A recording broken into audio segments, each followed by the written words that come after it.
Yeremia 11. Perjanjian Allah diingkari.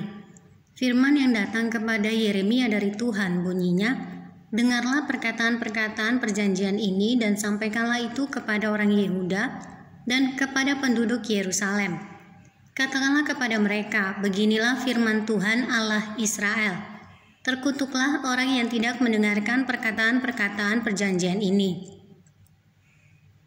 yang telah kuperintahkan kepada nenek moyangmu pada waktu mereka kubawa keluar dari tanah Mesir, dari dapur peleburan besi, dengan berfirman, dengarkanlah suaraku dan lakukanlah segala apa yang kuperintahkan kepadamu. Maka kamu akan menjadi umatku dan aku akan menjadi Allahmu, sehingga aku dapat menepati sumpah yang telah kuikrarkan kepada nenek moyangmu untuk memberikan kepada mereka tanah yang berlimpah-limpah susu dan madunya, seperti halnya pada waktu ini." Lalu jawabku, "Begitulah hendaknya ya Tuhan."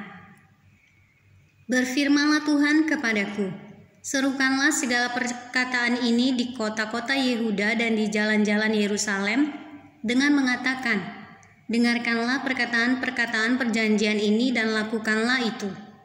Sebab aku sungguh-sungguh memperingatkan nenek moyangmu pada waktu aku menuntun mereka keluar dari tanah Mesir, sampai kepada waktu ini aku memperingatkan mereka terus-menerus. Dengarkanlah suaraku." Tetapi mereka tidak mau mendengarkan ataupun memperhatikannya, melainkan mereka masing-masing mengikuti kedegilan hatinya yang jahat. Maka aku telah mendatangkan ke atas mereka segala perkataan perjanjian ini yang telah kuperintahkan dipegang, tetapi mereka tidak memegangnya. Berfirmanlah Tuhan kepadaku, telah terdapat persepakatan jahat di antara orang Yehuda dan penduduk Yerusalem. Mereka sudah jatuh kembali kepada kesalahan nenek moyang mereka yang dahulu telah menolak mendengarkan firman-Ku. Mereka mengikuti Allah lain dan beribadah kepadanya. Kaum Israel dan kaum Yehuda telah mengingkari perjanjian-Ku yang telah Kuikat dengan nenek moyang mereka.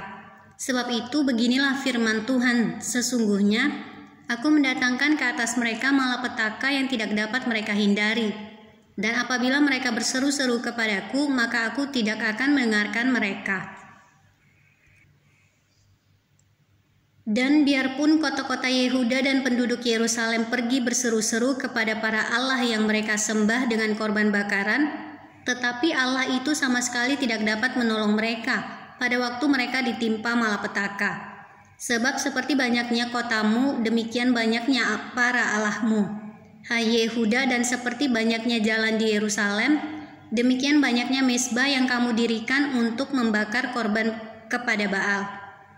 Adapun engkau, janganlah engkau berdoa untuk bangsa ini, dan janganlah naikkan permohonan dan doa untuk mereka, sebab aku tidak akan mendengarkan pada waktu mereka berseru kepadaku karena malapetaka mereka.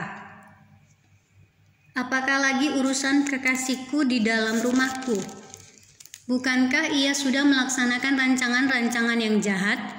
Dapatkah nazar-nazar dan daging yang suci melewatkan malapetaka daripadamu, sehingga kemudian engkau dapat beria-ria?